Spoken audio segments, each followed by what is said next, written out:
Hi friends, shadow വ്ലോഗിന്റെ പുതിയൊരു വീഡിയോയിലേക്ക് എല്ലാവർക്കും സ്വാഗതം. അപ്പോൾ നമുക്ക് ഈ ഡ്രോയിങ് ഒക്കെ ചെയ്യുന്നവർക്ക് വേണ്ടി ക്ലിക്ക് ലൈൻ ഒക്കെ ഇടാൻ വേണ്ടി ഒരു എളുപ്പവഴി നമുക്ക് ചെയ്താലോ. ഒന്ന് നേരെ വീഡിയോയിലേക്ക് പോകാം. അപ്പോൾ നമ്മൾ ഏകദേശം A4 ആ ഒരു സൈസിന്റെ അനുസരിച്ച് അതുപോലൊക്കെയാണ് നമ്മളിപ്പോൾ കട്ട് ചെയ്തെടുത്തേക്കുന്നത്. ഇത് വന്നിട്ട് ഇപ്പം 30 സെന്റിമീറ്ററും ഇത് 21 സെന്റിമീറ്റർ നമ്മൾ കട്ട് ചെയ്തെടുത്തേക്കുന്നത്. അപ്പം നമ്മൾ ഇത് ജസ്റ്റ് ഒരു ഫ്രെയിം അടിച്ചെടുക്കാൻ വേണ്ടി നമ്മൾ എടുത്തേക്കുന്നത്. അപ്പം ഫ്രെയിം അടിക്കുന്നത് വെച്ച് കഴിഞ്ഞാൽ ഇത് അകത്ത് വെച്ചടിക്കരുത്, ഈ മേളിൽ വരുന്ന ഭാഗം ഇങ്ങനെ മേളിൽ തന്നെ വെച്ച് ഫ്രെയിം അടിച്ചെടുക്കണം. നമുക്ക് നേരെ ഫ്രെയിം അടിച്ചെടുക്കാം.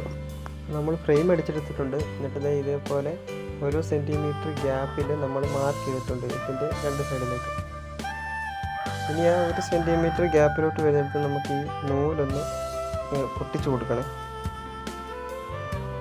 ഇതേപോലെ ഈ സൈഡ് ഒട്ടിച്ചു കൊടുത്തിട്ട് നേരെ ഓപ്പോസിറ്റ് സൈഡിൽ നമ്മൾ മാർക്ക് ചെയ്തിട്ടുണ്ട് 1 സെൻറ്റിമീറ്റർ ഗ്യാപ്പിൽ. അപ്പോൾ അവിടേക്ക് ടൈറ്റായിട്ട് വലിച്ച് വേണം നമുക്ക് ഒട്ടിച്ചു കൊടുക്കാൻ. നമ്മൾ എടുത്തേക്കുന്നത് വലിയ കട്ടിയുള്ള നൂലാണ്. നമ്മൾ എടുക്കുമ്പോൾ മാക്സിമം ചെറിയ നൂലെടുക്കണം, അപ്പോൾ അല്ലെങ്കിൽ ലൈനിൻ്റെ കനം കൂടിപ്പോകും.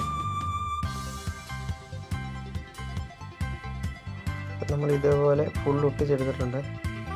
അപ്പം നമുക്ക് ഇതിൻ്റെ അകത്ത് ഇനിയും പെൻസിലിൻ്റെ പൊടി തേക്കണം. അപ്പം നമ്മൾ ഈ ബ്രഷ് ഉപയോഗിച്ച് ഇങ്ങനെ മുക്കിയിട്ടാണ് നമ്മളിങ്ങനെ തേച്ചെടുക്കുന്നത്. അപ്പം നമ്മൾ നേരത്തെ നമ്മൾ തേച്ചെടുത്തിട്ടുണ്ട്. ഇനി നമുക്ക് ഇത് ഈ പേപ്പറിലോട്ട് ഒന്ന് വെച്ച് നോക്കാം. അതുപോലെ നമുക്കിപ്പം മറ്റേ വലിയ ഷീറ്റ് പേപ്പറൊന്നും കിട്ടിയില്ല. നമ്മൾ ഇവിടെ കിടന്നൊരു പേപ്പറിൽ നമ്മൾ ജസ്റ്റ് ഒന്ന് വെച്ച് നോക്കുന്നത്. നമുക്കിതൊന്ന് പൊക്കി നോക്കാം. നമ്മളിവിടെ എടുത്തപ്പോൾ നമുക്ക് ഇതിൻ്റെ ഇടയ്ക്കൊന്നും പറഞ്ഞിട്ടില്ല. അതെന്ന് വെച്ച് കഴിഞ്ഞാൽ നമ്മൾ പൊടി ഇട്ടപ്പം എല്ലായിടത്തും ആയിട്ടില്ലായിരുന്നു. അപ്പം നമുക്ക് വേണമെങ്കിൽ ഇത് ക്രോസ് വെക്കുന്നതിന് പകരം നമുക്ക് ഇതേ തന്നെ 1 സെൻറ്റിമീറ്റർ ഇടവിട്ടിട്ട് നമുക്ക് ഇങ്ങനെ തന്നെ ക്രോസ് വെച്ച് കഴിഞ്ഞാൽ നമുക്കിങ്ങനെ വെക്കാവുന്നതാണ്. അപ്പം ഞങ്ങളിപ്പം ഈ സൈഡിൽ മാത്രം ഒന്ന് ജസ്റ്റ് വെച്ചിട്ടുള്ളൂ. പിന്നെ ഉള്ളതെന്ന് വെച്ച് കഴിഞ്ഞാൽ നമ്മൾ നൂലെടുക്കുമ്പം മറ്റേ പവർ മെഷീൻ്റെ നൂലെടുക്കുന്നതായിരിക്കും ഇച്ചിരി നല്ല. അതാകുമ്പോൾ നൈസ് കനം കുറഞ്ഞതായിരിക്കും. ഇത് ഇച്ചിരി ടോയ് നൂലായത് കൊണ്ട് ഇച്ചിരി കനത്തിലാണ് ഉള്ളത്. അതുകൊണ്ട് ഈ ലൈൻ ഇച്ചിരി ഇതായിട്ട് വന്നേക്കുന്നത്. നമുക്കിനി ക്രോസ് നോക്കാം.